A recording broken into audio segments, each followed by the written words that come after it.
Ladies and gentlemen, welcome back. We have now looked at the basic thinking procedures during a turnaround and of course then relevant to a business rescue. One of the difficulties of understanding when should one go into this process is also then to understand what I want to address today, the zone of insolvency and its little bit of its association with reasonable prospect. Okay. Zone of insolvency is a place where a business can be, but it's not a clear place. There is a level of financial distress, and that is what we want to boil down to see whatever that level of distress is there an associated reasonable prospect for this business to survive? So I thought starting with the zone of insolvency perspective first. So you can see that it is a line there that a business, in a business life cycle that goes on, and a business enters this zone of insolvency sometime. Most businesses do anyway, but the severity of the zone of insolvency varies all the time. So you can see there on that red line, on that red arrow, on the first one it's illiquid. A business can just be have a liquidity problem, or on the other end it can be totally insolvent. So that is a zone of insolvency which I will explore. But what is important is that we must see how things happen along that line. Firstly, the directors of the business or the management suspect that they might have financial distress. Okay? And they know, they often know that there is a problem. While they might not be able to pinpoint it, as we will do with the process a bit later, you can see that they suspect it. And at a certain time, a bit later in that process, they know for sure that they have it. They might not acknowledge it, and that's one of the big problems that we know, management or directors not acknowledging that they have a problem. And they hope at that point that they still have a reasonable prospect. So instead of being risk averse, they start to turn to become risk seeking. And now they are starting to investigate. Maybe approach their lawyers, maybe approach their accountants, which might suggest them to file for business rescue. Okay. I just want to go back one step before they file for rescue. It is important that at this early stage, when they suspect, that they do a proper analysis. And this is the one that we will do in the next presentation, the turnaround process again. And that has to do with what state the business is in. Is it only underperforming, or is it just having, or seriously having distress? Is it performing well? Remember that a business that is performing well can also have financial distress for several reasons, as we will exploit a bit later. And then the business can be in crisis.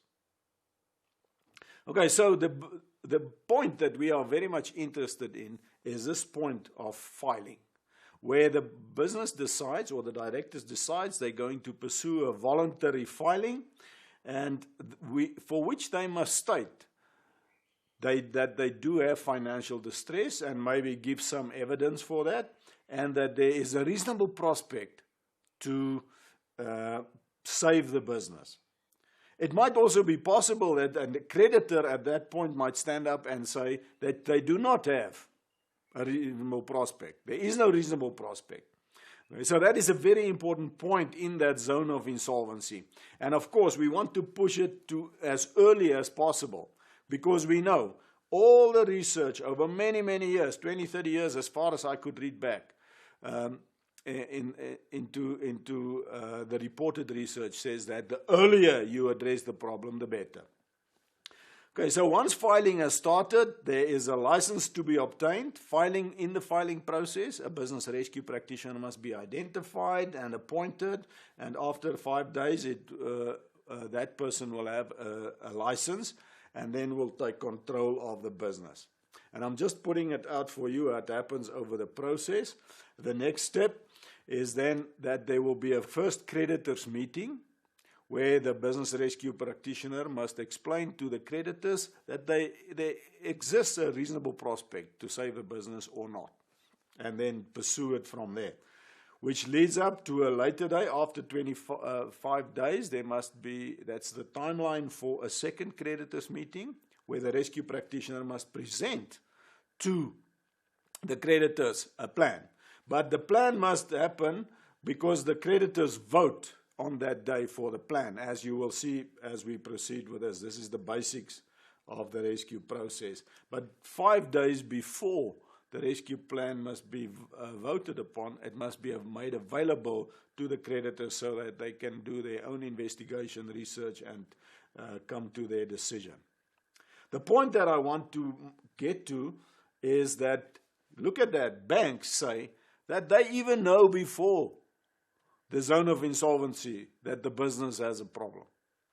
And in my research and in all my training sessions that I have, the people from SARS tell me that they even know before that the business will be going south. It's just very interesting to see. So if you have contact with your bank, and close contact, and you listen to their suggestions, and even SARS, that might help you to push this process forward, because that is important. And then finally on this slide, is that what we need often at that point when we want to file is an ex post facto reasonable prospect determination, and that will show in the next slide. How do we go about doing this? How do we know? What are the things that we have to consider to know whether the business, from a business perspective, has a reasonable prospect to be saved? Okay, so I'm going to go over to the next slide now. So if we talk about it, it has to do with financial distress, and you can see financial distress is used kind of within this zone of insolvency, the financial distress, and the Act determines what that is. The Act says if you suspect that you cannot pay your creditors in the next 6 months, that is already financial distress. If you cannot pay them now, of course. That is the important part of that definition. So there are two elements to this financial distress, what we would call liquidity and solvency. So if you see that you are going to be illiquid in the next 6 months, then you can start to solve this maybe through an informal process, because you are still solvent. If you are now already illiquid, that is a more serious situation. So you can see on the slide that I have tried to put it in like the more serious towards the right. So if you are illiquid now and you are insolvent, you are in serious problem, you have to file for rescue, which will probably end up in a liquidation anyway, unless there are some unique things that you can do, or the rescue practitioner has a network in order to access the necessary funds and other things that might be important. So you can see that it is kind of a combination of liquidity and insolvency, and we can go into the detail, and we might go into the detail in the coursework, in the printed coursework that you will look at for what exactly is the types of liquidity, illiquidity, and insolvency. Once we know that, the next thing that we must look at is the context, the environment that this business is working in. How certain is it, or is it totally uncertain? Okay. We would, for example, easily say that a business like the railways, that's a fairly certain business. There are not a lot of quick changes in that environment. While if we talk about computer science, that is a very uncertain environment. So it also has to do with the availability of information associated with this business. When we get to that point there, that we want to make the decision whether there is a reasonable prospect or not. The next one is the question of, do we have a business? And for that, again, we will have a separate presentation where we will look at the elements of, do we have a business? It is a test that we do. And you have to come to a conclusion. Do all the elements exist for a business to be a business? It is one thing to have the elements, but if you can't put them together properly. So we have to come to that decision. And finally, the key thing is the creditor support. If you do not have support from your creditors, probably they're going to vote against the plan anyway. Okay? Yes, we can challenge it, and it has been challenged, but it is important to at this early point understand whether there will be support or possibility of support. And I've just had the two options there, yes and no. Sometimes we have conditional support, where the creditors say, if this and this and this, then we will support. Or they say, if the plan is accepted, we will supply post-commencement finance, and so forth and so forth. Okay. So then we have to come to the final thing there on this slide. And the next slide will have this portion of it a bit bigger for us to see better. But there are four options, as you can see there. The first option is there is a reasonable prospect. Okay, we hope that there's always a reasonable prospect, but it is sometimes very necessary for us to be clear and just about it and say there is no reasonable prospect. So you can see number one there is a reasonable prospect exists for reorganization. And that's the one that we spoke about earlier, restructuring the business and keeping the business as a going concern. Number two is there is a reasonable prospect, but the business will not go forward in its current status. There might be serious changes, or we might just pursue a better return than in liquidation. So that still says that there is a reasonable prospect. It's a very important option that is provided for in the Act. Number three says that there is no reasonable prospect. So as a business rescue practitioner, I will go in, for example, and pursue maybe the sale of the business, maybe the sale of the assets or some units that could still keep on functioning in the industry. And then number four, that there is no reasonable prospect at all. And you will see here, if I put the same slide up, you will see that the red portion there, that business is in crisis. The chances of saving that business is almost null. It is already insolvent. It has no cash. It's illiquid. The operations are ceased. Okay, have ceased, and there's no support from the creditors. And the chances of saving that business is almost null, because you can see on the left-hand axis of that diagram that the need for external funds are very high, and there is no slack. There's nothing more to sell, even to generate cash. Okay, so those outcome prospects are the four possible ones. And we would also use other things, and we will have a separate presentation also later on the detail of what exactly the reasonable prospect is and the possibilities associated with it. All I want to show in the next slide, and that is the final slide, is a number of things that we would consider in the process of establishing reasonable prospect. Okay, so the elements of reasonable prospect may include all of these, or some of them more. So it depends. And what I like to do is to plot them on a diagram like that. For example, we will say, is there reasonable ground subjectively? What we see is that business rescue practitioners make use a lot of the gut feel and their experience and what they have seen work on the ground. So it's a bit of a subjective evaluation. And the second portion is a factual foundation. They will show you, there are the facts.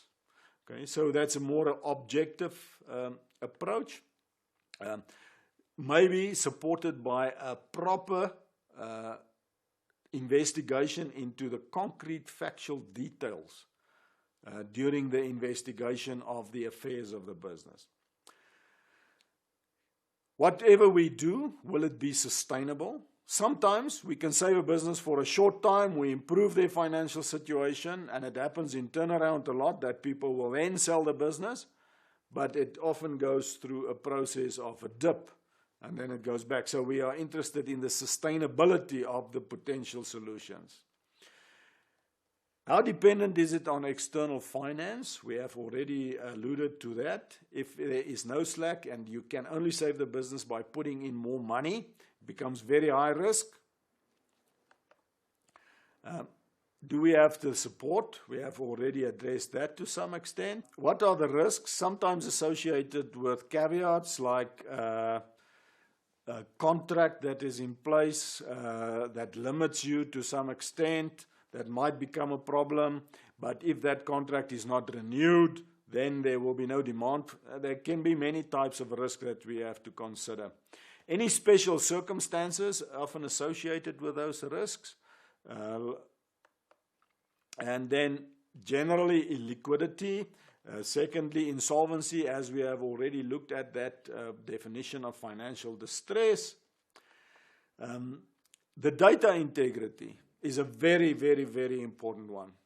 And it actually requires us to have a separate presentation on data integrity. But what it boils down to is basically this. The data that has been made available to you to come to the conclusions, whether there is a reasonable prospect. How trustworthy is it? Is it really a representation of the status of the business, or is it purely the views of other people? Is it really fact? It has to do with the factual nature of that. And the question is, can it be trusted? The trustworthiness of the data. And then finally, we have to also make a judgment on the severity. How severe is the situation? And again, thinking back about the zone of insolvency, the earlier in the zone of insolvency you start to act and investigate and look at that, the less severe the situation might be. And therefore, we have to make a judgment on the severity, because if it is a no-go area, how can we proceed with that? So in the next presentation then, I am going to look into the causality. What is the cause or the origin of the problem? Because that is necessary to be understood in order to address sometimes many of these questions.